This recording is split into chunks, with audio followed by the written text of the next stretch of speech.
ఇంకొంచెం గట్టిగారు అందరూ వస్తారా? నువ్వేంట్రా ఈ చీకట్లో దెయ్యంలాగా? నీకోసమే నువ్వు ఇలా దొడ్డుదారిని వస్తావు నాకు తెలుసు. ఈ ఇంట్లో ఒక్క క్షణం కూడా ఉన్నావు. వెళ్ళిపోతాను నేను. వెళ్ళు, రేపు పొద్దున్న పేపర్లో నీ ఫోటో వస్తుంది. ఎందుకు? అల్లుడు నువ్వు ఎక్కడున్నా వెంటనే ఇంటికి రాని ఈ ముసలుడు ప్రకటనిస్తాడు.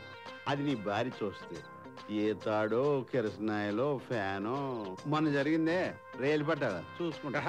అసలు అల్లుడే కాదని విశ్వనాథ్ గారికి చెప్పేస్తాను. చెప్పే మోసం చేసి డబ్బులు తీసుకున్నందుకు భర్త అని సంతకం చేసినందుకు ఉరిశిక్ష కానీ 14 ఏళ్ళు జైలు కానీ పడుతుంది. ఈ అబ్బ మొత్తం నీ వల్లే జరిగింది కదరా.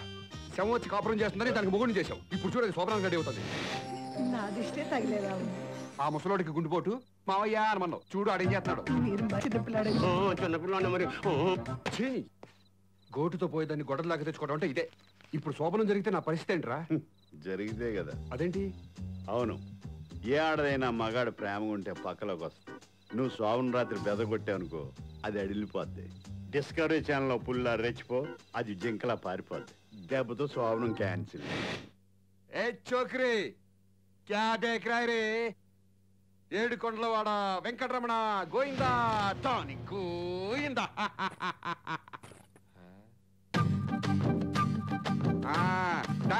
నీకోసం ఎదురు చూస్తున్నా.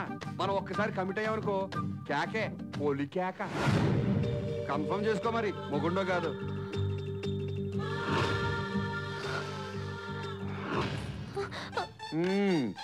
మల్లెపూలు మంచి గంధం తెగ మొత్తిక్కిచ్చేస్తున్నాయి.